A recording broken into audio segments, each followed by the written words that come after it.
Debate with Dr. Arun Kumar. നമസ്കാരം. എമ്പുരാനിൽ വില്ലന്റെ കഥാപാത്രത്തിന്റെ പേരടക്കം 24 കട്ടുകൾ നിർദ്ദേശിച്ചതിനു ശേഷം ഇതാ വീണ്ടും Janaki versus state of Kerala എന്ന ചലച്ചിത്രത്തിന്റെ കഴുത്തിലും സെൻസർ ബോർഡിന്റെ കത്രിക. ഇക്കുറി ജാനകി എന്ന പേരാണ് പ്രശ്നം.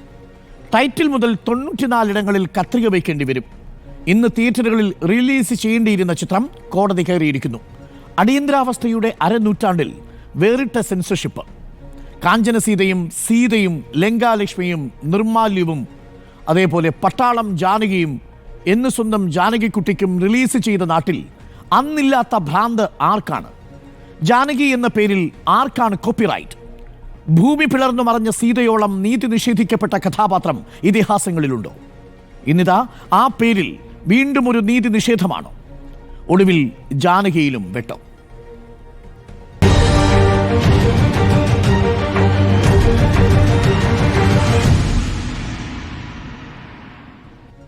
ചർച്ചയിൽ അതിഥികളായി നമുക്കൊപ്പം സംവിധായകൻ ശ്രീ സിബി മലയിൽ, Janaki versus state of Kerala എന്ന സിനിമയുടെ സംവിധായകൻ ശ്രീ പ്രവീൺ നാരായണൻ, രാജ്യസഭാ എം പി അഡ്വക്കേറ്റ് എ റഹീം, ഒപ്പം വലത് നിരീക്ഷകൻ അഡ്വക്കേറ്റ് രാഹുൽ ഈശ്വരും ചേരുന്നു. ഞാൻ ആദ്യം പ്രവീൺ നാരായണിലേക്ക് പോകുന്നു. പ്രവീൺ, എനിക്കറിയാം വളരെ ആശങ്കാജനകമായൊരു സാഹചര്യത്തിലൂടെയാണ് നിങ്ങൾ കടന്നു പോകുന്നത്. സിനിമയുടെ റിലീസ് ഇനി എന്ന് നിശ്ചയിക്കുമെന്നൊരു ഉറപ്പുമില്ല. കോടതി കയറിയിരിക്കുകയാണ്. ഇന്ന് റിലീസാവേണ്ട ചിത്രം. 2-3 കാര്യങ്ങൾ ഇപ്പോഴും ഇതിനെക്കുറിച്ച് അറിയാത്ത പ്രേക്ഷകർക്കായി, പൊതുജനങ്ങൾക്കായി മനസ്സിലാക്കേണ്ടതുണ്ട്. ആദ്യത്തേത്, താങ്കളുടെ സിനിമ ഏതെങ്കിലും ഇതിഹാസത്തെ അടിസ്ഥാനമാക്കി നിർമ്മിച്ച മതപരമായ പ്രമേയം ഉൾക്കൊള്ളുന്നൊരു സിനിമയാണോ? ഈ ജാനകി എന്നുള്ളത് ഏതെങ്കിലും ഒരു ദേവതയുടെ പേരായി, ഒരു ദേവത എന്ന മട്ടിൽ അവതരിപ്പിച്ചിരിക്കുന്നതാണോ ഈ സിനിമ? താങ്കൾ പറയുന്നത് ഒരു ഹിന്ദു മിത്തോളജിക്കൽ ഫിലിമാണോ? Good evening Arun. ഒരിക്കലുമല്ല. കാരണം എൻ്റെ ജാനകി എന്ന് പറയുന്ന കഥാപാത്രം തൃശ്ശൂർ പൂങ്കുന്നം ലിറ്റിൽ കോൺവെൻറ്റ് ഹൈസ്കൂളിൽ വിദ്യാഭ്യാസം പൂർത്തിയാക്കി കോയമ്പത്തൂർ ശ്രീരാമകൃഷ്ണ എഞ്ചിനീയറിംഗ് കോളേജിൽ ബിടെക് പഠിച്ചതിന് ശേഷം ബാംഗ്ലൂർ കോഗ്നിസോഫ്റ്റ് എഞ്ചിനീയറിംഗ് കോളേജിൽ കോഗ്നിസോഫ്റ്റ് കമ്പനിയിൽ കഴിഞ്ഞ ഒരു 1.5 വർഷമായിട്ട് ജോലി നോക്കുന്ന അങ്ങനെ 23-24 വയസ്സ് കഥാപാത്രമാണ് ജാനകി.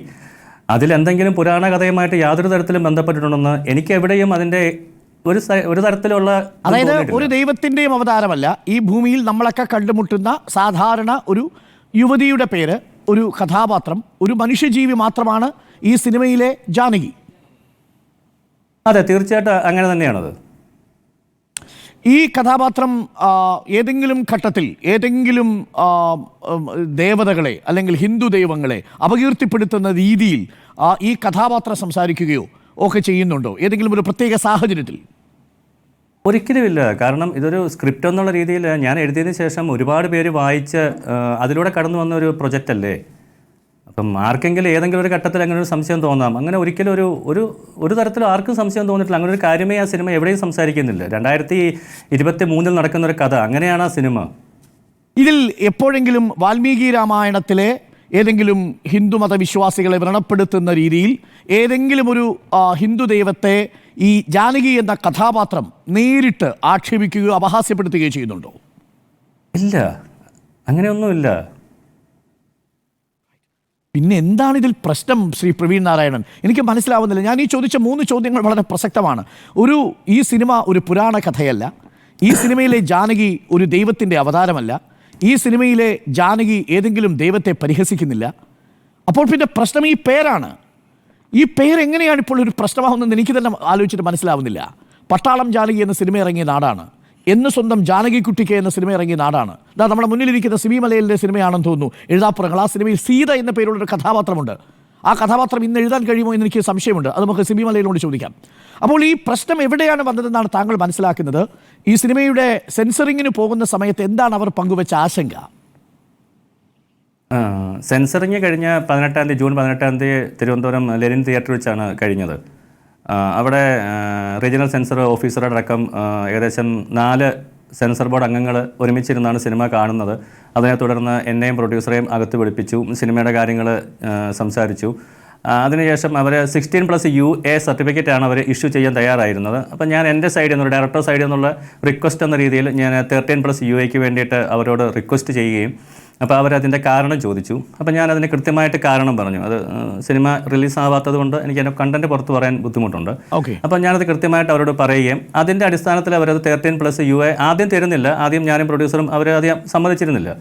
അതിനുശേഷം ഞങ്ങൾ തിയേറ്ററിൽ നിന്ന് പുറത്ത് വന്നിട്ട് അതിനുശേഷം രണ്ടാമത് വിളിച്ചിട്ട് അവർ ഡിസ്കസ് ചെയ്തതിൻ്റെ പുറത്താണെന്ന് തോന്നുന്നു. വിളിച്ചിട്ട് ഡയറക്ടറുടെ റിക്വസ്റ്റ് പ്രകാരം തരാമെന്ന് പറഞ്ഞ് 13+ UA സർട്ടിഫിക്കറ്റ് ആയിരിക്കും എന്ന് പറഞ്ഞാണ് ഞങ്ങൾ അവിടെ നിന്ന് ബുധനാഴ്ച ജൂൺ 18 തിരിച്ചു പോരുന്നത്. അതിനുശേഷം വെള്ളിയാഴ്ചയാണ് ഈ സംഭവവാസങ്ങളെല്ലാം അറിയുന്നത്. അതാണ് അത്ഭുതപ്പെടുത്തുന്നത് പ്രവീൺ. ഈ സിനിമയുടെ ടീസർ ഇറങ്ങിയത് എന്താണ് പ്രവീൺ? കുറച്ച് നാൾ മുമ്പല്ലേ?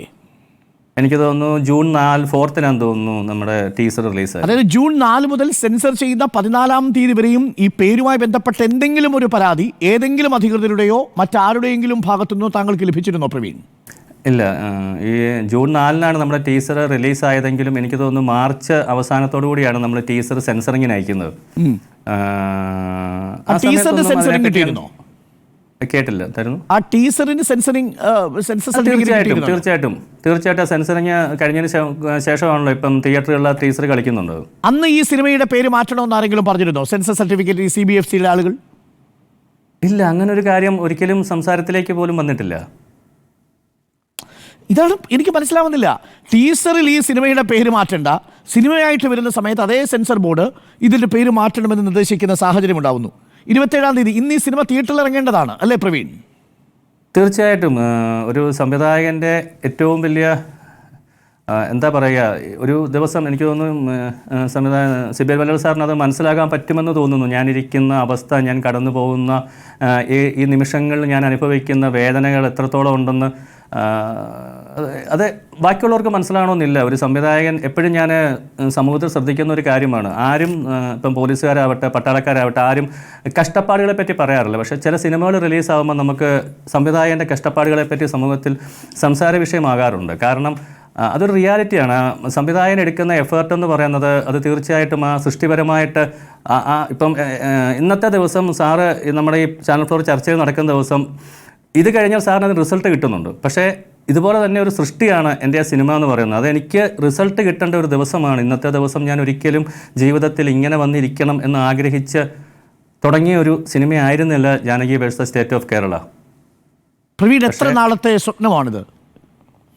2018 മെയ് 6-ാം തീയതിയാണ് എനിക്ക് ഈ സബ്ജക്റ്റുമായിട്ട് ബന്ധപ്പെട്ട ഒരു വാർത്ത എൻ്റെ ശ്രദ്ധയിൽപ്പെടുന്നത്.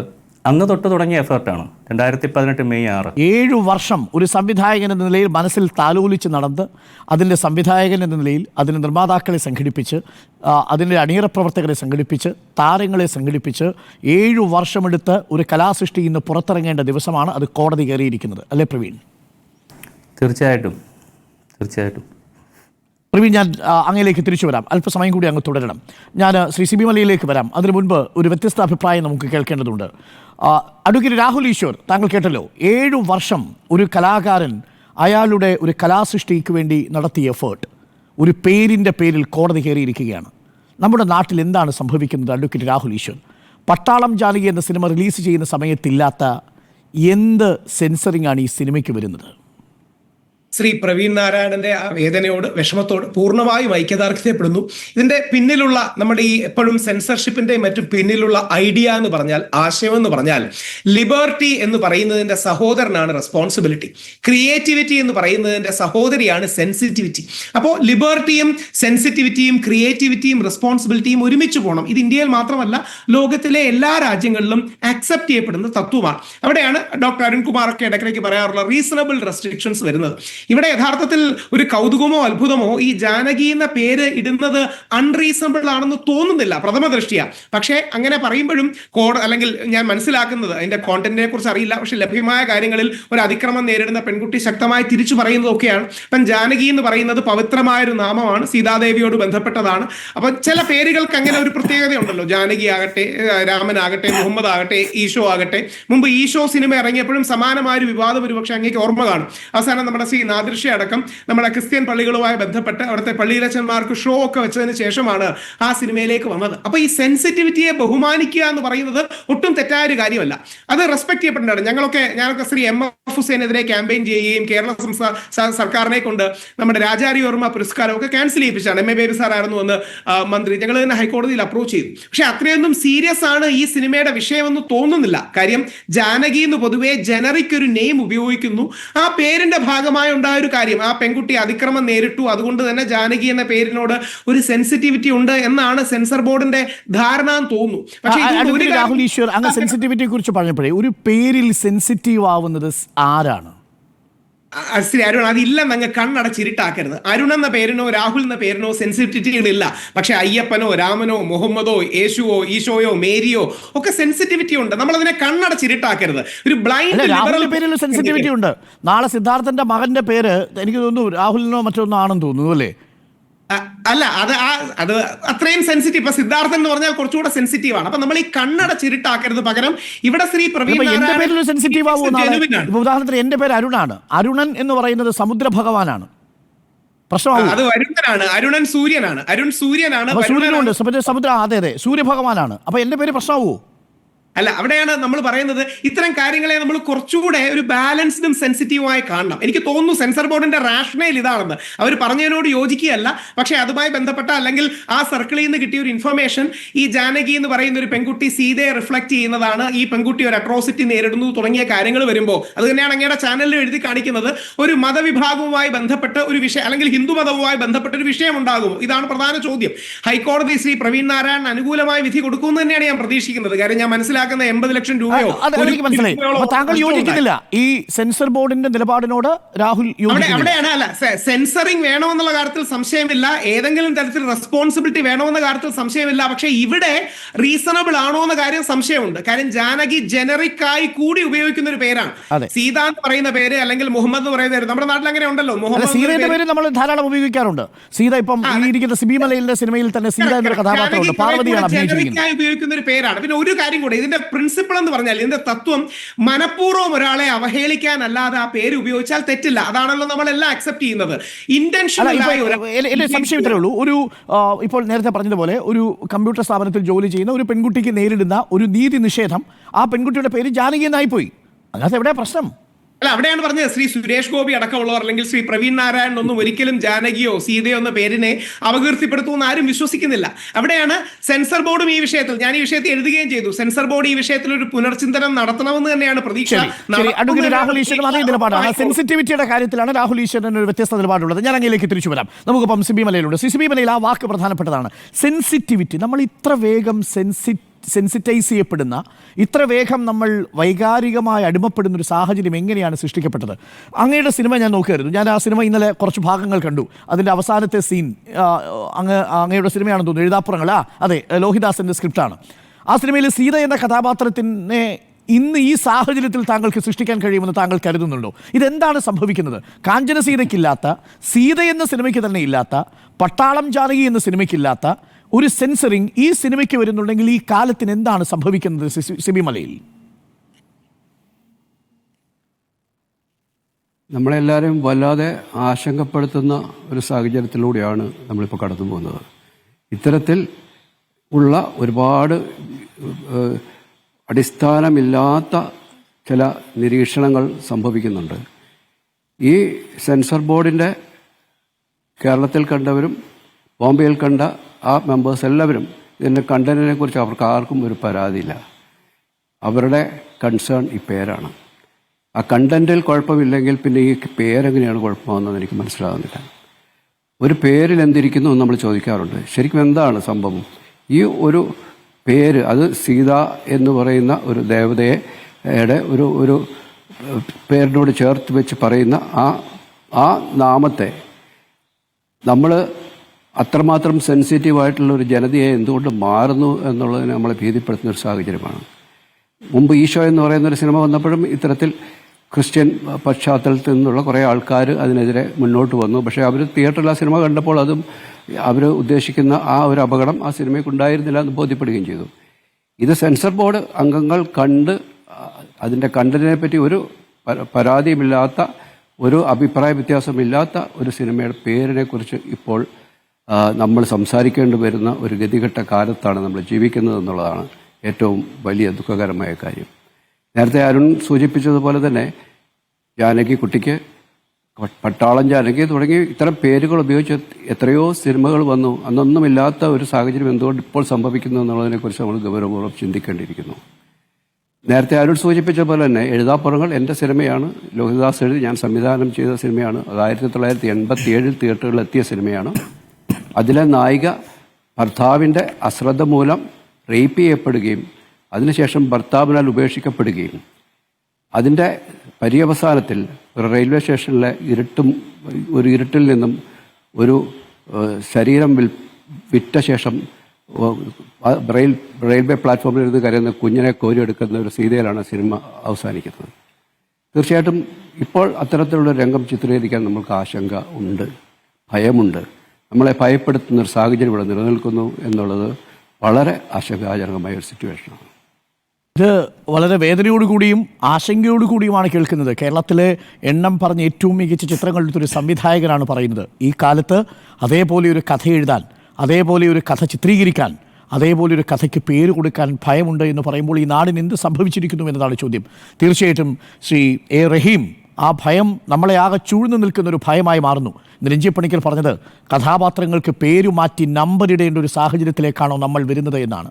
ജാനകിയിലും വെട്ടോ എന്നാണ് ചോദ്യം. നമുക്കൊപ്പം സിബി മലയിൽ സംവിധായകൻ Praveen Narayan, Janaki versus state of Kerala സിനിമയുടെ സംവിധായകൻ അഡ്വക്കേറ്റ് എ റഹീം MP, ഒപ്പം അഡ്വക്കേറ്റ് രാഹുൽ ഈശ്വർ എന്നിവരാണ് നമുക്കൊപ്പം ഉള്ളത്. ഞാൻ റഹീമിലേക്ക് പോകുന്നു. അഡ്വക്കേറ്റ് എ റഹീം, അടിയന്തരാവസ്ഥ കാലത്താണ് കിസ കുർസിക്ക എന്ന് പറയുന്ന അമൃത് നഹാത്തയുടെ ചിത്രം ഭരണകൂടം പോയി അതിൻ്റെ എല്ലാ നെഗറ്റീവുകളും കൊണ്ടുപോയി കത്തിച്ച് കളയുന്നത്. ഒരു സാമ്പിൾ പോലും വെച്ചില്ല ആ സിനിമയുടെ. പക്ഷെ അന്ന് അടിയന്തരാവസ്ഥ കാലമായിരുന്നു. ഇപ്പോൾ 94 കട്ടാണ് എമ്പുരാനു ശേഷം ജാനകി എന്ന സിനിമയിൽ പറഞ്ഞിരിക്കുന്നത് സെൻസർ ബോർഡ്. അതും അപ്രഖ്യാപിതമായ കട്ടെന്ന് പറയണം, ഇതുവരെയും രേഖാമൂലം എഴുതി കൊടുത്തിട്ടില്ല. ഇപ്പോൾ സിബി മലയിൽ പറയുന്നു ഭീതിതമായ ഒരു സാഹചര്യത്തിലാണ് നിൽക്കുന്നത് കാര്യങ്ങൾ. ഇതെവിടേക്കാണ് പോകുന്നത് ശ്രീ എ റഹീം?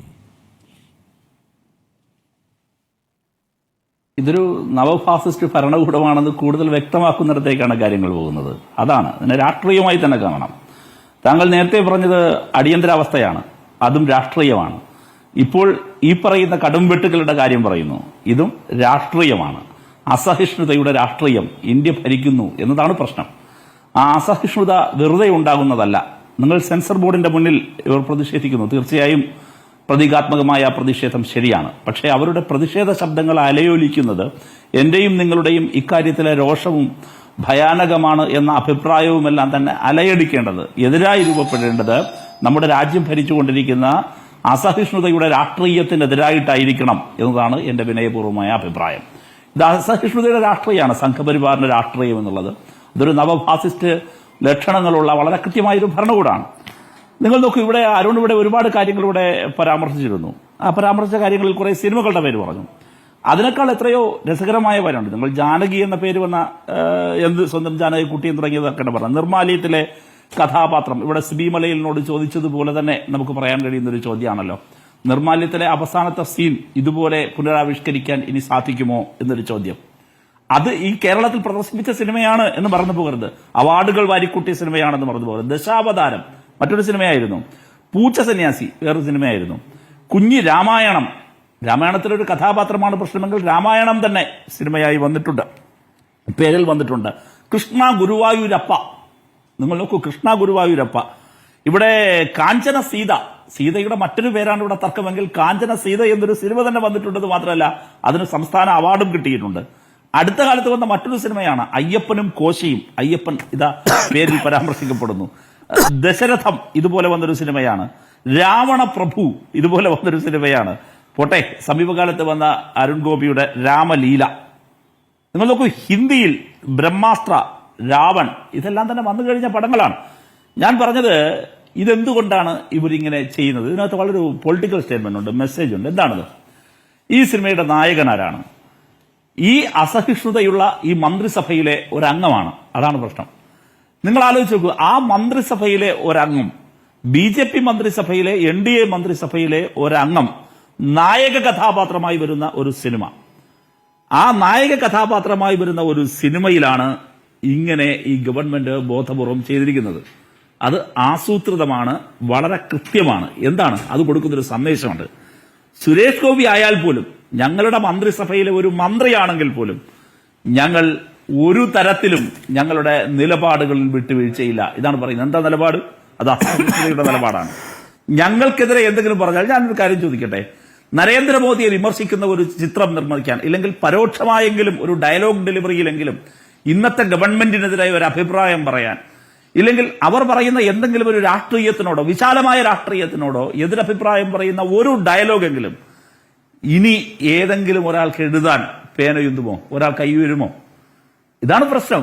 ഇവിടെ പറഞ്ഞല്ലോ, ഭയം ഭയാനകമാണ് എന്ന് ശ്രീ സിബി മലയിലിനെ പോലെ പരിണിതപ്രജ്ഞനായ ഒരു ചലച്ചിത്ര സംവിധായകൻ പറയുന്നു. ശ്രീ രഞ്ജി പണിക്കരുടെ സ്റ്റേറ്റ്മെന്റ് അല്പം മുമ്പ് ഞാൻ കണ്ടു. ശ്രീ ബി ഉണ്ണികൃഷ്ണൻ ഇതിനോട് പ്രതികരിക്കുന്നത് കണ്ടു. ഇവിടെയെല്ലാം വളരെ ലെജൻഡറി ആയിട്ടുള്ള ഇൻഡസ്ട്രിയിലെ പ്രധാനപ്പെട്ട മുഖങ്ങൾക്ക് പോലും ഇവിടെ വരുന്ന ഇത് ഒരു ഭയാനകമായ ഒരു അന്തരീക്ഷവും ആവരണവും വരെയല്ലേ. ഭയം കീഴടക്കുന്ന രാജ്യമായി മാറുകയാണ്. കുറെ കാലങ്ങൾക്ക് മുമ്പ് അരുൺ ഒരു ചോദ്യം, വളരെ കൗതുകരമായൊരു ചോദ്യം വായിക്കാനിടയായി. ആരാണ് ഇന്ത്യ ഭരിക്കുന്നത് എന്നതാണ്. അതിന് ഉത്തരം ഫിയർ, ഭയം എന്നായിരുന്നു. ഭയം ഭരിക്കുന്ന രാജ്യം. അപ്പൊ നിരോധനങ്ങൾ കൊണ്ട്, സെൻസർഷിപ്പ് കൊണ്ട് ഭയം ഭരിക്കുക. ആ ഭയത്തിന്റെ നിഴലിൽ ആജ്ഞാനുവർത്തികളായി സാധാരണഗതിയിലുള്ള സാധാരണ ചിന്താഗതിയോടെ ഇമ്രാന്ന് വിളിച്ച് കൈകൂപ്പി നിന്ന് എല്ലാ മനുഷ്യരും വരിവരിയായി നിന്ന് അച്ചടക്കത്തോടെ ജീവിക്കുന്ന ഒരു പൗരന്മാരെ, ഒരു രാജ്യത്തെ സൃഷ്ടിച്ചെടുക്കാനാണ് അവർ ശ്രമിക്കുന്നത്. എതിർ ശബ്ദങ്ങളില്ലാത്ത ഒരു രാജ്യം. അതാണ് പ്രശ്നം. അതുകൊണ്ടാണ് നിസ്സാരമായ ഒരു നീതീകരണമില്ല. ഇപ്പൊ ഞാനൊരു കാര്യം ചോദിക്കട്ടെ, ഇതിൽ സ്ക്രിപ്റ്റ് ആദ്യം വായിച്ചിട്ടുള്ളത് ആരായിരിക്കും? തീർച്ചയായും സംവിധായകനും തിരക്കഥാകൃത്തും കഴിഞ്ഞാൽ പിന്നെ ഇത് സൂക്ഷ്മമായി വായിച്ചിട്ടുള്ളത് ഇല്ലെങ്കിൽ കേട്ടിട്ടുള്ളത് ശ്രീ സുരേഷ് ഗോപിയാണ്.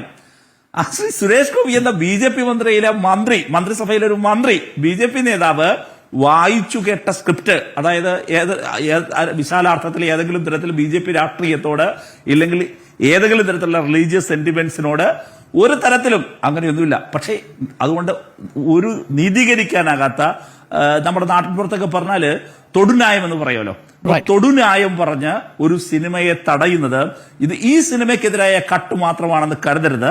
ഇതൊരു വലിയ സന്ദേശമാണ് കേന്ദ്ര സർക്കാർ നൽകുന്നത്.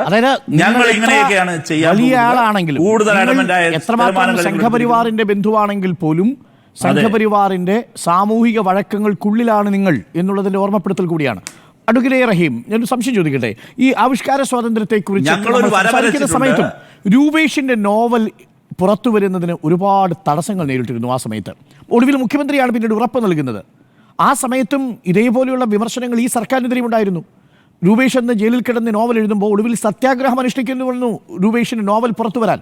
അപ്പോൾ അത്തരമൊരു സാഹചര്യം എല്ലാ ഭരണകൂടങ്ങളിലും ഒരു പ്രത്യേകതയാണെന്നൊരു സംശയം റഹീം. അത് സംഘപരിവാറാണെങ്കിലും ഇടതുപക്ഷമാണെങ്കിലും തെറ്റാണത്. ഇതിനെ സമീകരിക്കാൻ ശ്രമിക്കരുത് കേട്ടോ. ഇതിനെ സമീകരിക്കാൻ ശ്രമിക്കുന്നത് അതിനേക്കാൾ വലിയ അപരാധമാണ്. എങ്ങനെ പറയുമോ, എല്ലാം ഒരുപോലെയാണ്, അതൊക്കെ അവരും ചെയ്യുന്നുള്ളൂ എന്ന് പറയുന്നത് സംഘപരിവാറിന് നല്ല നിലയ്ക്ക് വെള്ളം കോരി കൊടുക്കലാണ്. അതൊരിക്കലും ചെയ്യരുത്. ചരിത്രമറിയാവുന്നവർക്കറിയാം എന്താണ് സംഘപരിവാറിന് രാഷ്ട്രീയം എന്നറിയാം, എന്താണ് ഒരു ഫാസിസ്റ്റ് ഭരണകൂടം പൂർണ്ണമായി രൂപപ്പെട്ടു വന്നാൽ എന്തായിരിക്കും എന്ന് കർണൂടാത്ത ആളല്ല അരുണ്. ഈ ചർച്ചയിൽ എതിരഭിപ്രായമൊന്നും വരാത്തതുകൊണ്ട് എന്നാ പിന്നെ ഇരിക്കട്ടെ എന്ന് കരുതി ചോദിക്കുന്നതാണെന്ന് എനിക്ക് മനസ്സിലായി. പക്ഷെ അതുണ്ടാക്കുന്ന അപകടം ചെറുതായിരിക്കില്ല.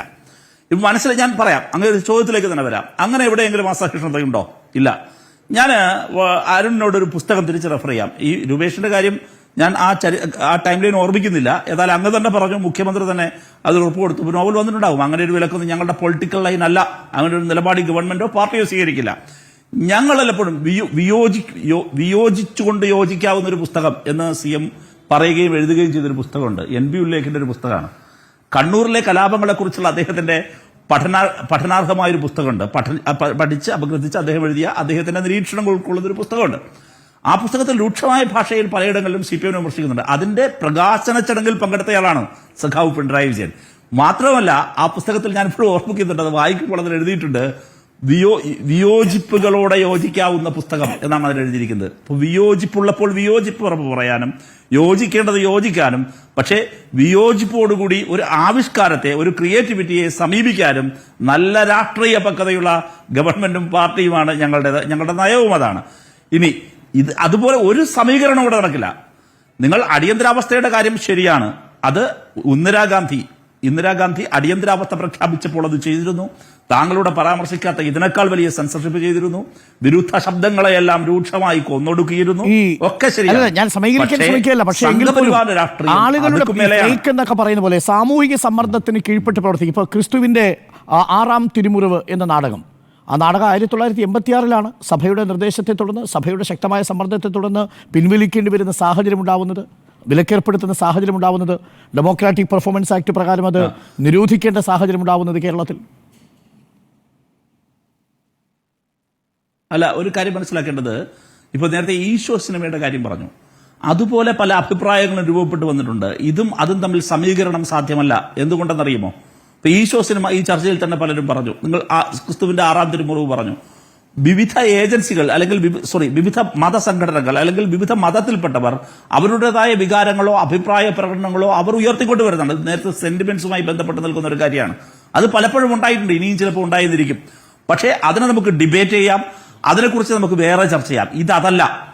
ഇതെന്ന് പറഞ്ഞാല് ഒരു ഭരണകൂടത്തിന്റെ തന്നെ, ഒരു ഗവൺമെന്റിന്റെ തന്നെ നിലപാടായി ഇത് മാറുകയാണ്. അത് രണ്ടു തമ്മിൽ വലിയ വ്യത്യാസമുണ്ട്. ഒരു ഗവൺമെന്റ് പറയുകയാണ്, ഞങ്ങൾ കുറെ വരച്ചിട്ടുണ്ട്, ഇതിനപ്പുറമോ ഇപ്പുറമോ പോകാൻ, അഭിപ്രായം പറയാൻ നിങ്ങൾക്കൊരാൾക്കും അവകാശമില്ല, ഈ മന്ത്രിസഭയിലുള്ളയാളാണെങ്കിൽ പോലും.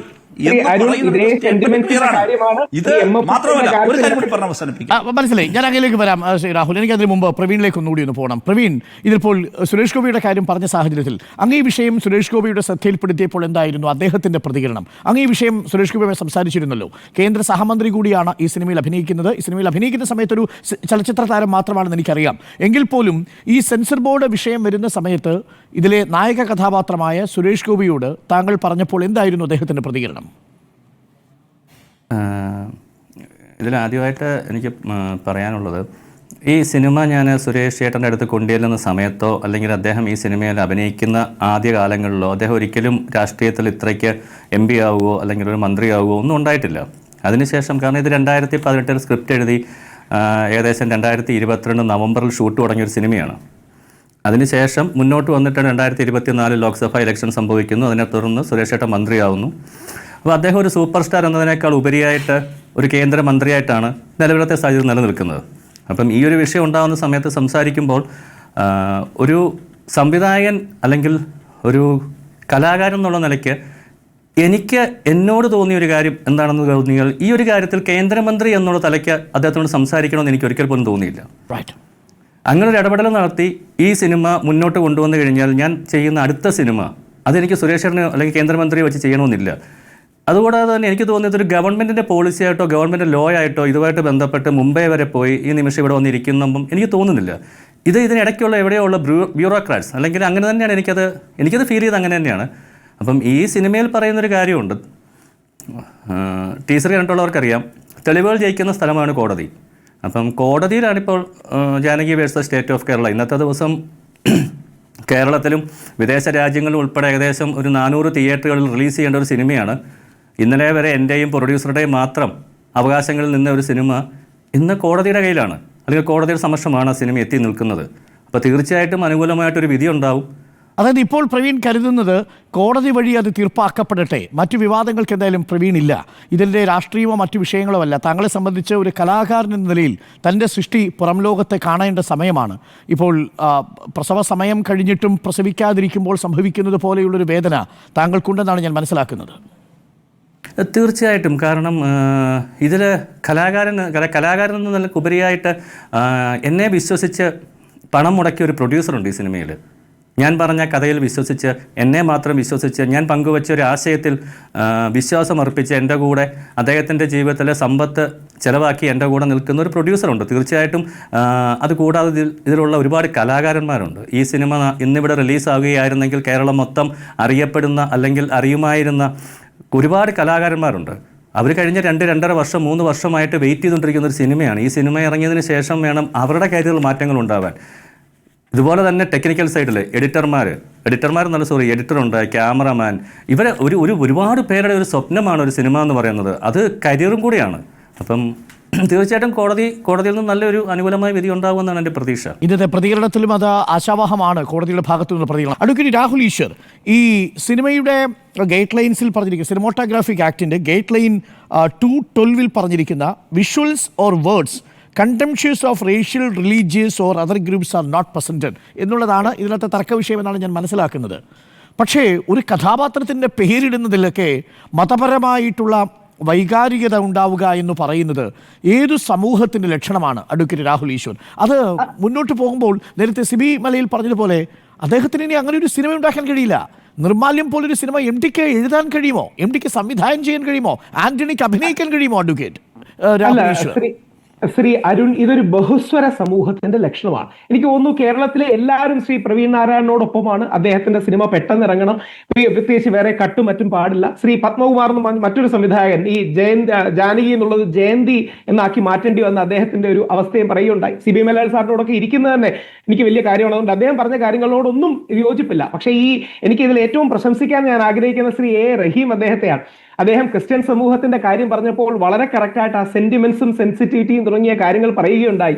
അതിനെക്കുറിച്ച് വേണമെങ്കിൽ നമുക്ക് സംസാരിക്കാവും, തർക്കിക്കുമെന്നും പറയുണ്ടായി. ഇതേ സെൻസിറ്റിവിറ്റി എല്ലാ സമൂഹങ്ങൾക്കും ഉണ്ടെന്ന് മാത്രമാണ് ഞങ്ങൾ പറയാറുള്ളത്. അതായത് 2007 ബഹുമാനപ്പെട്ട ബേബി സാർ സാംസ്കാരിക വകുപ്പ് മന്ത്രി ആയിരുന്നപ്പോ നമ്മുടെ ശ്രീ MF ഹുസൈന് അവാർഡ് കൊടുത്തപ്പോ ഇതേ സീതയുടെ പേരിൽ തന്നെയാണ് ഞങ്ങളടക്കം ഹൈക്കോടതി പോവുകയും ഞങ്ങൾ കേസ് ജയിക്കുകയും ചെയ്തു. ഹിന്ദു സമൂഹത്തിനും സമാനമായ സെൻസിറ്റിവിറ്റികളുണ്ട്. അതുകൊണ്ട് രാഹുൽ ഈശ്വർ, ഈ 33,000 ദേവതകളുള്ള ഈ നാട്ടിൽ എന്റെയും രാഹുൽ ഈശ്വർ, ഇപ്പൊ രാഹുൽ ഈശ്വറിന്റെ പേരിൽ തന്നെ ഒരു ഈശ്വരനുണ്ട് എന്നുള്ളതാണ്. അപ്പോൾ സ്വാഭാവികമായും അതൊക്കെ ഓരോരുത്തർക്ക് വികാരമാകാനും വ്രണപ്പെടാനും തുടങ്ങിയാൽ ഇത് എവിടെ പോയി നിൽക്കും? നമുക്ക് പേരിന് പകരം നമ്പറിലേക്ക് പോകേണ്ടി വരുമോ? അല്ല, ഞാൻ കൃത്യമായ ഒരു പൊസിഷൻ പറയാം. ശ്രീ അരുൺ പറയുന്ന ഒരു ലിബറൽ പൊസിഷനാണ്, അതിനെ ബഹുമാനിക്കുന്നു, വിയോജിക്കുന്നെങ്കിലും കൺസർവേറ്റീവ് പൊസിഷൻ എന്ന് പറഞ്ഞാൽ സെൻസിറ്റിവിറ്റി വേണം, ക്രിയേറ്റിവിറ്റിയോടൊപ്പം ലിബർട്ടിയോടൊപ്പം റെസ്പോൺസിബിലിറ്റി വേണം. ഉദാഹരണം രാഹുൽ ഈശ്വർ, അതാണ് എന്റെ ചോദ്യം. പൊതുസമൂഹവും കോടതിയും ഒരു കഥ എഴുതുന്ന സമയത്ത് എന്റെ കഥാപാത്രത്തിന്റെ പേര് 33,000 അല്ലെങ്കിൽ 33 കോടി ദൈവങ്ങളിൽ ഇല്ലാത്ത ഒരു കഥാപാത്രത്തിന്റെ പേര് തിരഞ്ഞെടുക്കേണ്ടി വരുന്ന കഥാകാരന്റെ അവസ്ഥ, ആ നാട് ജനാധിപത്യമുള്ള രാജ്യമാണ്. ഞാൻ ആര് തീരുമാനിക്കുന്നു കൃത്യമായി പറയാം. നമ്മുടെ കേരളത്തെ അപമാനിക്കുന്ന കേരള സ്റ്റോറി എന്നൊരു സിനിമ വന്നു. 3 പെൺകുട്ടികൾക്ക് സംഭവിച്ച ഒരു ദുരനുഭവം 32,000 എന്ന് കള്ളം പറഞ്ഞ ഒരു കാര്യം വന്നു. ശ്രീ റഹീം അടക്കം എത്രയോ ആവേശത്തോടെയാണ് ഞങ്ങൾ ചാനലിലിരുന്ന് സംസാരിച്ചത്. നമ്മുടെ കേരളത്തെ അപമാനിക്കുന്നതല്ലേ? നമ്മൾ എന്തേ പറഞ്ഞില്ല അത് ആവിഷ്കാര സ്വാതന്ത്ര്യമാണെന്ന്? അവിടെയാണ് ഇതെല്ലാം സെൻസിറ്റിവിറ്റിയാണ്. സത്യവിരുദ്ധതയാണ് രാഹുൽ ഈശ്വർ. മറ്റൊരു സാങ്കല്പിക കഥാപാത്രമാണ്. ആ കഥാപാത്രം പ്രവീൺ നമ്മുടെ മുന്നിൽ പറയുന്നു, അതൊരു പുരാണ കഥാപാത്രമല്ല, അതൊരു ദൈവിക കഥാപാത്രമല്ല. ആ പേര് ഒരു സാധാരണ കമ്പ്യൂട്ടർ സ്ഥാപനത്തിൽ വർക്ക് ചെയ്യുന്ന ഒരു യുവതിയുടെ പ്രൊഫഷണലിന്റെ പേര് മാത്രമാണ്. പൂർണ്ണമായി അവിടെയാണ് ജാനകി വേഴ്സസ് സ്റ്റേറ്റ് ഓഫ് കേരളയെ പൂർണ്ണമായും എന്താ പറയുക അംഗീകരിക്കുന്നു. അവർക്ക് എത്രയും പെട്ടെന്ന് ഹൈക്കോടതിയിൽ നിന്ന് റിലീഫ് കിട്ടട്ടെ എന്ന് പ്രാർത്ഥിക്കുന്നു. ഇതിലെ മാറ്റർ ഓഫ് പ്രിൻസിപ്പിളിലെ തർക്കം പലപ്പോഴും ഭൂരിപക്ഷ സമുദായത്തിന്റെ സെൻസിറ്റിവിറ്റി ഇടതുപക്ഷക്കാർ നോക്കാറില്ല. ഭൂരിപക്ഷ സമുദായത്തിന് ഉണ്ടാകുന്ന വികാരങ്ങൾ അവർ പലപ്പോഴും അക്കോമഡേറ്റ് ചെയ്യാറില്ല. രാഹുൽ നമുക്ക് പ്രോത്സാഹിപ്പിക്കാൻ കഴിയുക ഒരു പേരിട്ടാൽ പൊട്ടും, ഒരു കഥ എഴുതിയ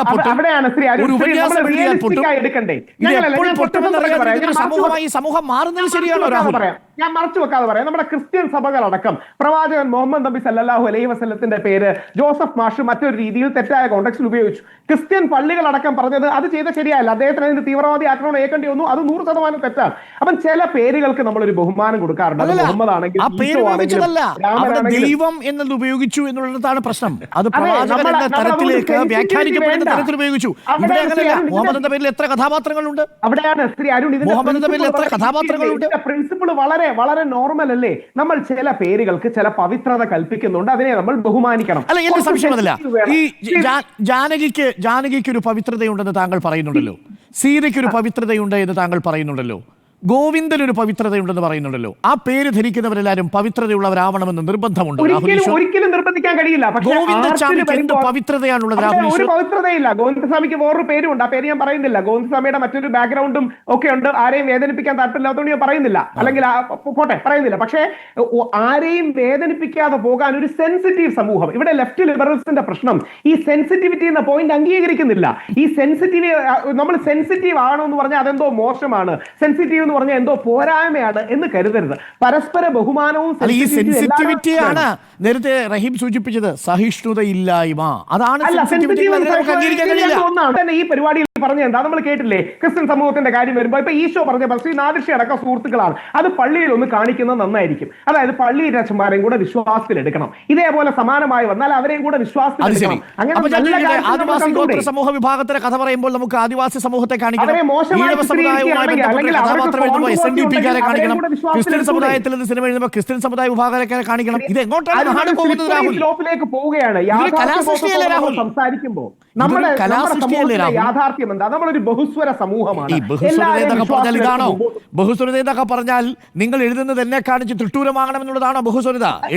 പരസ്പരം ആൾക്കാരെ വേദനിപ്പിക്കാതെ നമുക്ക് കൊണ്ടുപോകാം. ശ്രീരാമനെ ആണെങ്കിലും പ്രവാചകൻ മുഹമ്മദിനെ ആണെങ്കിലും യേശുക്രിസ്തുവിനെ ആണെങ്കിലും നാമങ്ങളെ ആണെങ്കിലും ചില പേരുകൾക്ക് നമുക്കൊരു പവിത്രതയുണ്ട്. അതും ആ പവിത്രത നമ്മൾ കാത്തു സൂക്ഷിക്കണമെന്ന് പറയുന്നതിൽ തെറ്റില്ല. ഇത് Janaki versus state of care അല്ല പറയുന്നത്. എനിക്ക് ശ്രീ പ്രവീണിന്റെ വാക്കുകളിൽ വളരെ കൺവിൻസ്ഡ് ആണ്. പക്ഷേ അല്ലെങ്കിൽ ശ്രീ സുരേഷ് ഗോപി ഇങ്ങനെ ഒരു കാര്യം ചിന്തിക്കുക പോലുമില്ല. പക്ഷേ ഈ സെൻസിറ്റിവിറ്റി വേണമെന്നുള്ള തത്വം പലപ്പോഴും ഇടതുപക്ഷം മറക്കും. ഹിന്ദുക്കളുടെ കാര്യത്തിൽ വരുമ്പോൾ പ്രത്യേകിച്ച് മറക്കും. ന്യൂനപക്ഷ വിഭാഗങ്ങളിലേക്ക് വരുമ്പോൾ അവർ പറയും കുറച്ച് വേണമെങ്കിൽ സെൻസിറ്റീവ് അതിനെക്കുറിച്ച് സംസാരിക്കാം. എല്ലാ സമുദായങ്ങൾക്കും അങ്ങനെ ഒരു സെൻസിറ്റിവിറ്റി ഉണ്ട്. അതുകൊണ്ട് ജാനകി വേഴ്സസ് സ്റ്റേറ്റ് ഓഫ് കെയറിനൊക്കെ ആശംസകൾ നേരുന്നു. പക്ഷേ സെൻസിറ്റിവിറ്റി വേണ്ട, സെൻസിറ്റിവിറ്റി ചീത്തയാണെന്ന് ശ്രീ അരുൺ പ്രചരിപ്പിക്കരുത്. കാര്യം സെൻസിറ്റീവ് രാമൻ എന്ന പേരിൽ ഒരു സിനിമ ഇറങ്ങുന്നതിനോട് താങ്കളുടെ അഭിപ്രായം എന്താണ്? രാമൻ ഒരു പ്രശ്നമല്ല, നല്ല ഉദ്ദേശത്തോടു കൂടിയാണെങ്കിൽ രാമായണം സിനിമ നല്ലത് ചീത്ത എന്ന് ഉദ്ദേശിച്ചത് എന്താ? മനസ്സിലായി, രാമൻ എന്ന പേര് പണ്ട് നമ്മുടെ നാട്ടിലുണ്ടല്ലോ. ഇപ്പൊ രാമൻ എന്ന പേരുള്ള ഒരു കഥാപാത്രം പണ്ട് ജീവിച്ചിരുന്നു എന്ന് കരുതുക. അയാൾ ഒരു തിന്മയുള്ള ഒരു കാര്യം ചെയ്തിട്ടുണ്ടെന്ന് കരുതുക. അതൊരു സിനിമയിൽ ഒരു കഥാകാരൻ അവതരിപ്പിക്കുമ്പോൾ അതെങ്ങനെ എഴുതണം? അതെ, കഴിയുമെങ്കിൽ രാമൻ എന്ന പേര് റെഫർ ചെയ്യാതിരിക്കുന്നതല്ലേ നല്ലത്. നമ്മളൊരു ആവിഷ്കാര സ്വാതന്ത്ര്യം അതാണോ രാഹുൽ പറയുന്നത്? അല്ലെന്ന് ശ്രീ അരുൺ അഭിപ്രായമുണ്ടോ? നമ്മൾ സെൻസിറ്റീവ് ആയ ഒരു കാലഘട്ടത്തിലൂടെ അല്ലേ ജീവിക്കുന്നത്? ഇപ്പൊ നോർത്ത് ഇന്ത്യയെ പോയതിന്റെ ഏറ്റവും മോശം കാര്യം കാണാം. ഇസ്ലാമോഫോബിയയ്ക്ക് വേണ്ടിയാണ് സിനിമകൾ എടുക്കുന്നത്. ഇസ്ലാമോഫോബിയ പ്രചരിപ്പിക്കാൻ മോശമാക്കുകയും ചെയ്യുന്നുണ്ട്. വിശ്വനാഥൻ, നീലകണ്ഠൻ, ഇതൊക്കെ വില്ലന്മാരുടെ പേരായിട്ടിട്ടാ കുഴപ്പമുണ്ടോ? ഇല്ല, അങ്ങനെ അതിന്റെ നായകന്റെ പേരും അങ്ങനെയല്ലേ. ഞാൻ എന്നാൽ ശ്രീ അരുൺ വിശ്വനാഥൻ എന്ന പേരിൽ രഞ്ജി പണിക്കറിന്റെ പത്രം എന്ന സിനിമയിൽ ഒരു വില്ലനുണ്ട്, വിശ്വനാഥൻ. ആ പേരിട്ടത് ശരിയാണോ എന്ന് താങ്കൾ ചോദിച്ചാൽ എന്ത് പറയാ രാഹുൽ? ഞാൻ കൃത്യമായ ഉദാഹരണം പറയാം. ഞാൻ തൂവാനത്തുമ്പികളുടെ ഒരു ഭക്തനാണ്. തൂവാനത്തുമ്പികളാണ് എനിക്ക് ഏറ്റവും ഇഷ്ടമുള്ള സിനിമ. തിരിഞ്ഞു നോക്കുമ്പോൾ ഞാൻ ശബരിമല അയ്യപ്പ ഭക്തി ഗാനങ്ങളെക്കാൾ തൂവാനത്തുമ്പിൽ കേട്ടിട്ടുണ്ട്. പക്ഷെ അതിൽ ഇന്ന് തിരിഞ്ഞു നോക്കുമ്പോൾ തങ്ങൾ എന്നൊരു ക്യാരക്ടറാണ് ശ്രീ ബാബു നമ്പൂതിരി അവതരിപ്പിക്കുന്നത്. പറ്റുമെങ്കിൽ അത് ഒഴിവാക്കണമായിരുന്നു എന്ന് അറിയാനുള്ള ഒരു മെച്യൂരിറ്റി എനിക്ക് വേണം. കാര്യം തങ്ങൾ എന്ന പേരിന് മുസ്ലിം സമൂഹത്തിന് ഒരു വലിയ ബഹുമാനമുണ്ട്. അപ്പൊ തങ്ങൾ എന്ന് പറയുന്നത് ഒരു സ്ത്രീകളുമായി മോശമായി പ്രവർത്തിക്കുന്ന ഒരാൾക്ക് ബാബു നമ്പൂതിരിയുടെ ക്യാരക്ടറിന് കൊടുക്കുന്നത് ശരിയല്ല. രാഹുൽ ഈ പറഞ്ഞു പോകുന്നത് പത്മരാജന്റെ ഒരു ക്ലാസിക്കായ സിനിമയിൽ ഒരു കഥാപാത്രത്തെയൊക്കെ നമ്മൾ സ്റ്റുഡിയോ റൂമിൽ ഇരുന്ന് ഒരു മതപരമായ ഐഡന്റിറ്റി കൊടുത്തൊക്കെ അതിനെ സമീകരിക്കുക എന്ന് പറഞ്ഞാൽ അത് വല്ലാത്തൊരു ചെയ്തായി പോയി. എനിക്ക് ഒരു നിമിഷം രാഹുൽ, എനിക്കൊരു ഇടവേള കൂടി. ജാനകിക്കും വെട്ടോ എന്നാണ് ചോദ്യം. സംവിധായകൻ സിബി മലയിൽ. ഈ cinema Janaki versus state of Kerala എന്ന സിനിമയുടെ സംവിധായകൻ പ്രവീൺ നാരായണൻ, ഒപ്പം advocate A Rahim MP, advocate Rahul Easwar എന്നിവരാണ് ചർച്ചയിൽ നമുക്കൊപ്പം ഉള്ളത്. ഞാൻ സിബി മലയിലേക്ക് പോകുന്നു. സിബി മലയിൽ 1986 ഈ PM ആന്റണിയുടെ നാടകം വരുന്നത്. അതിനകത്ത് പരസ്യം ഇതായിരുന്നു: ദൈവപുത്രനല്ലാത്ത യേശു, ഒറ്റുകാരനല്ലാത്ത ജൂദാസ്, വേശ്യയല്ലാത്ത മറിയം, കൊള്ളക്കാരനല്ലാത്ത ബറാബസ്. ഇതായിരുന്നു ആ നാടകത്തിൻ്റെ പരസ്യമായിട്ട് തെരുവുകളിലേക്ക് ഒട്ടിച്ചിരുന്നത്. പക്ഷേ അന്ന് വലിയ രീതിയിലുള്ള സഭയുടെ സമ്മർദ്ദമുണ്ടായി. പക്ഷേ ഇവിടെ അങ്ങനെയല്ല, സെൻസർ ബോർഡ് തന്നെയാണ് ഈ വിഷയത്തിൽ ഇടപെടുന്നത് എന്നുള്ളതാണ്. എൻ്റെ ഒരു ചോദ്യം ഇതാണ്: അങ്ങ് ഒരുപാട് സിനിമകളുടെ ഈ സെൻസറിങ്ങിന് ഇരുന്നിട്ടുണ്ടാവുമല്ലോ, എന്താണ് ഈ സെൻസർ ബോർഡ് അംഗമാകാൻ വേണ്ട യോഗ്യത? ആരാണിവർ? പ്രവീണിനെ പോലൊരു കലാകാരൻ്റെ സിനിമയ്ക്ക് മേൽ കത്രിക വയ്ക്കാനുള്ള എന്ത് യോഗ്യതയുള്ളവരാണ് ഈ CBFCയിൽ ഇരിക്കുന്നത് ഇപ്പോൾ? CCB മലയിൽ പലപ്പോഴും നമ്മളുടെ പല സിനിമകൾക്കും ഇത്തരത്തിൽ അവരുടെ ചിത്രം കണ്ട ശേഷം നമ്മൾ അവരുടെ മുമ്പിൽ ചെന്നിരുന്ന് നമ്മളുടെ സിനിമയുടെ ഉള്ളടക്കത്തെക്കുറിച്ചുള്ള അവരുടെ സംശയങ്ങളും വിശദീകരണങ്ങളൊക്കെ നൽകേണ്ട ഒരു സാഹചര്യം ഉണ്ടാകാറുണ്ട്. പലപ്പോഴും അത് ഒരു കലാകാരനെ സംബന്ധിച്ചിടത്തോളം, ഒരു ക്രിയേറ്ററെ സംബന്ധിച്ചിടത്തോളം വല്ലാതെ വിമിഷ്ടമുണ്ടാക്കുന്ന സാഹചര്യങ്ങളിലൂടെയൊക്കെ നമ്മളും കടന്നു പോയിട്ടുണ്ട്. എൻ്റെ ഓഗസ്റ്റ് 1 എന്ന പേരിൽ ഇറങ്ങിയ ഒരു സിനിമയുണ്ട്. അതിനാദ്യം ഓഗസ്റ്റ് 15 എന്നാണ് പേരിട്ടിരുന്നത്. എന്നാൽ നിർമ്മാതാവിൻ്റെ ഭയം കൊണ്ട് നിർമ്മാതാവ് പറഞ്ഞു ഓഗസ്റ്റ് 15 സ്വാതന്ത്ര്യദിനമാണ്, ആ പേരിൽ ചിലപ്പോൾ സിനിമയിട്ടാൽ അത് സെൻസർ തടയും, അതുകൊണ്ട് ഓഗസ്റ്റ് 1 അതിൻ്റെ അതിനോട് ചേർന്നൊരു ക്വസ്റ്റ്യൻ മാർക്ക് കൂടി ഇട്ട് ഓഗസ്റ്റ് 15 തോന്നിപ്പിക്കുന്ന രീതിയിലൊരു പോസ്റ്റർ ഡിസൈൻ ചെയ്തിട്ടാണ് അന്ന് സിനിമ ഇറക്കിയത്. അതിൻ്റെ ക്ലൈമാക്സിനെ കുറിച്ചും വലിയ തർക്കമുണ്ടായിരുന്നു. ആ ക്ലൈമാക്സ് അനുവദിക്കാൻ സാധിക്കില്ല എന്നാണ് സെൻസർ ബോർഡിലെ മെമ്പേഴ്സിൻ്റെ അടുത്ത് പറഞ്ഞത്. അവർ പറയുന്നത് ഈ പോലീസുകാരൻ അറ്റാക്ക് ചെയ്ത് മുഖ്യമന്ത്രിയെ ആക്രമിക്കുന്ന ആ രംഗം കണ്ടാൽ അത് മറ്റുള്ള പലർക്കും അത് പ്രചോദനമായി തീരും, പോലീസ് സേനയിലുള്ളവർക്കും മറ്റും. അപ്പം ഞാൻ പറഞ്ഞത് തീർച്ചയായിട്ടും ഞാൻ അങ്ങനെ ഒരു വിഷ്വൽ കണ്ടിട്ടാണ് ഈ സിനിമയിലെ ക്ലൈമാക്സ് അതിലേക്ക് കൊണ്ടുവന്നത്. അത് രാജീവ് ഗാന്ധി ശ്രീലങ്കയിൽ വെച്ച് ആക്രമിക്കപ്പെട്ടപ്പോൾ ഉണ്ടായ ആ വിഷ്വല് അത് ലോകമെമ്പാടുമുള്ള BBC ഉൾപ്പെടെയുള്ള ലോകത്തിലുള്ള എല്ലാ പ്രധാന മാധ്യമങ്ങളും അത് സംപ്രേഷണം ചെയ്തതാണ്. ഞാനും അത് കണ്ടതാണ്. അത് തന്നെയാണ് എൻ്റെ പ്രചോദനം. പക്ഷേ ലോകമെമ്പാടും എല്ലാ ദൃശ്യമാധ്യമങ്ങളോട് പ്രദർശിക്കപ്പെട്ട ആ ഒരു വിഷ്വൽ കൊണ്ട് ലോകത്തെവിടെയും ഒരു സമാനമായ ഒരു കാര്യം സംഭവിച്ചിട്ടില്ല. അത്തരത്തിലൊരു വാദമുഖം ഉയർത്തിക്കൊണ്ടാണ് എനിക്ക് അന്ന് സെൻസർ ബോർഡ് ആ ചിത്രത്തിന് പ്രദർശനാനുമതി തന്നത്.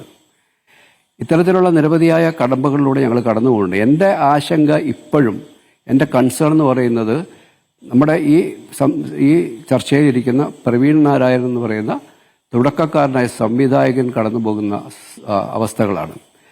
7 വർഷം ഒരു സിനിമയുടെ പുറകെ സഞ്ചരിച്ച് അത് റിലീസാകുന്ന ഈ ദിവസത്തിൽ തൻ്റെ സിനിമയ്ക്ക് സംഭവിച്ച ദുരവസ്ഥയ്ക്ക് വിശദീകരണം നൽകുവാൻ അല്ലെങ്കിൽ അതിനെക്കുറിച്ച് ചർച്ച ചെയ്യുവാൻ ഇവിടെ വന്നിരിക്കേണ്ട ഒരു ഗതികേടിലാണ് അയാൾ.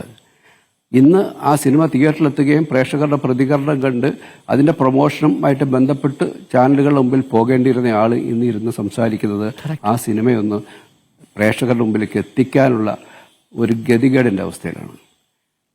അതാണ് ഞങ്ങളുടെ കൺസേൺ. ഞങ്ങൾ ഫിലിം മേക്കേഴ്സിൻ്റെ, ഞങ്ങൾ ക്രിയേറ്റേഴ്സിൻ്റെ അല്ലെങ്കിൽ ഞങ്ങൾ കലാകാരന്മാരുടെ കൺസേൺ അത് തന്നെയാണ്.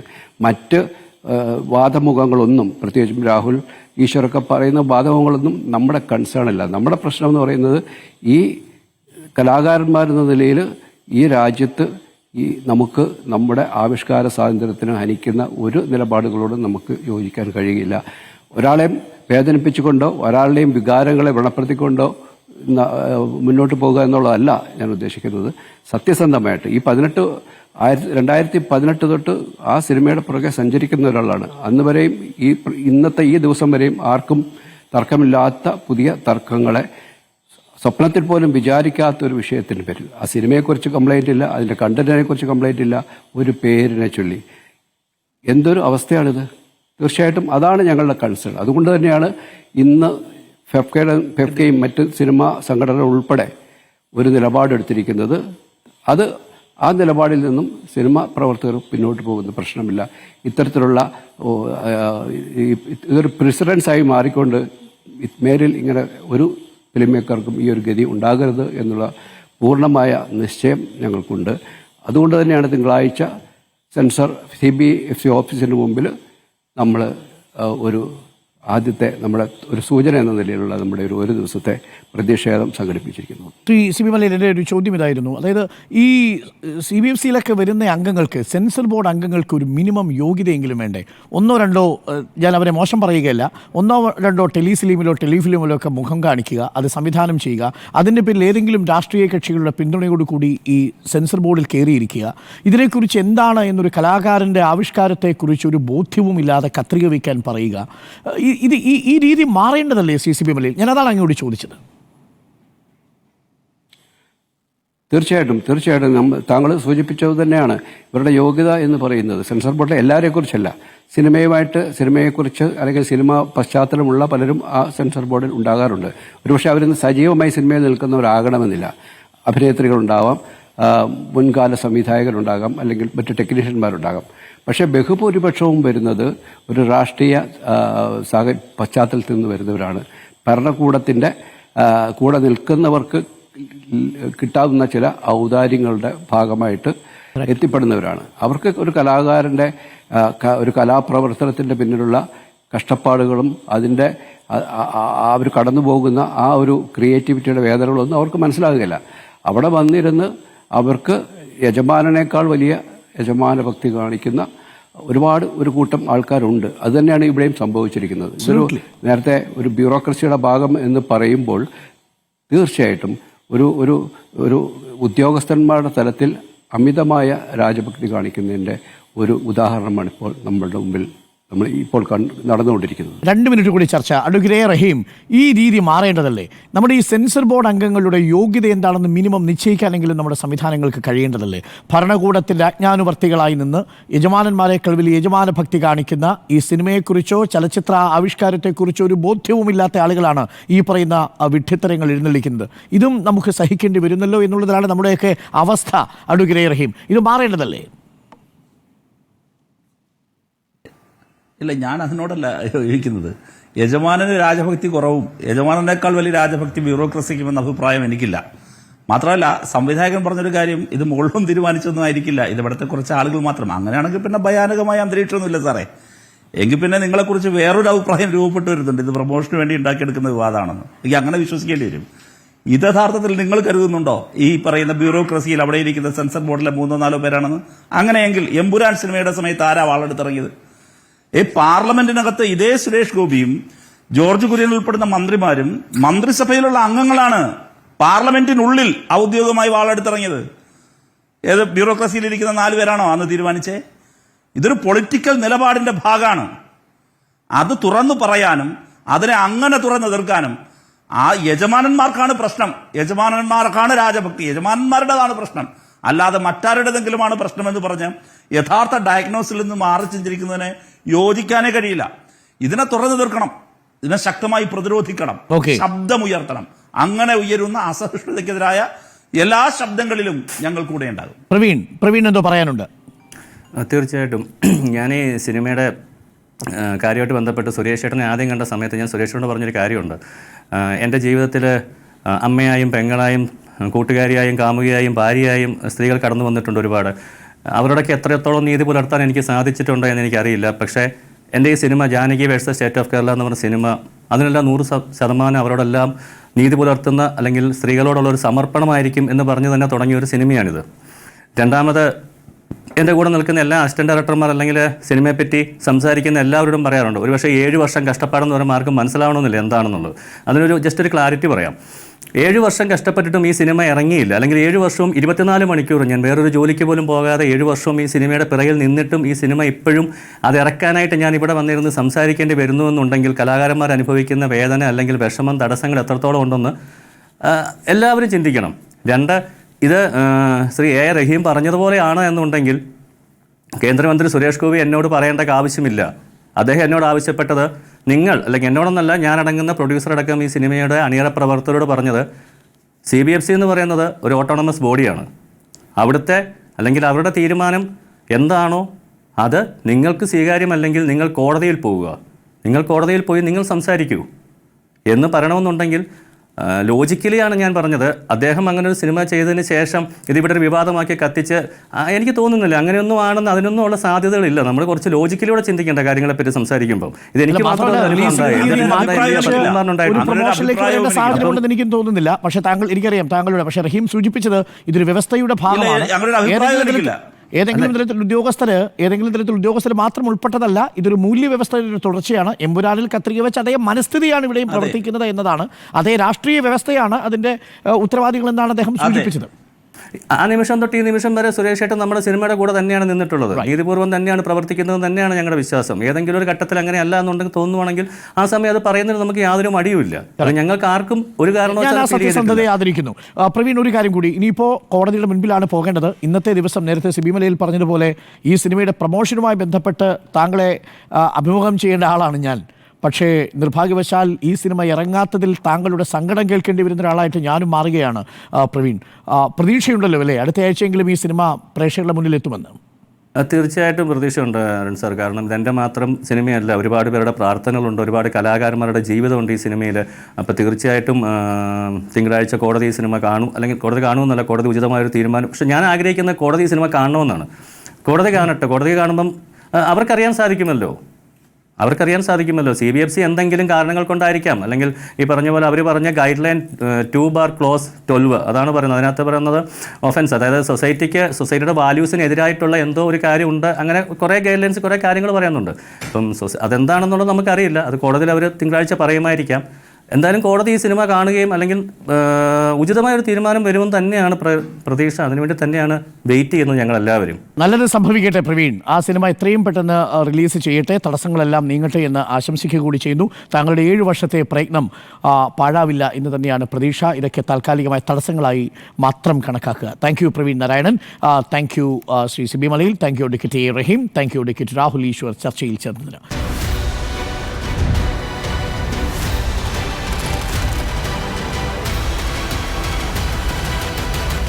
Debate with Dr. Arun Kumar.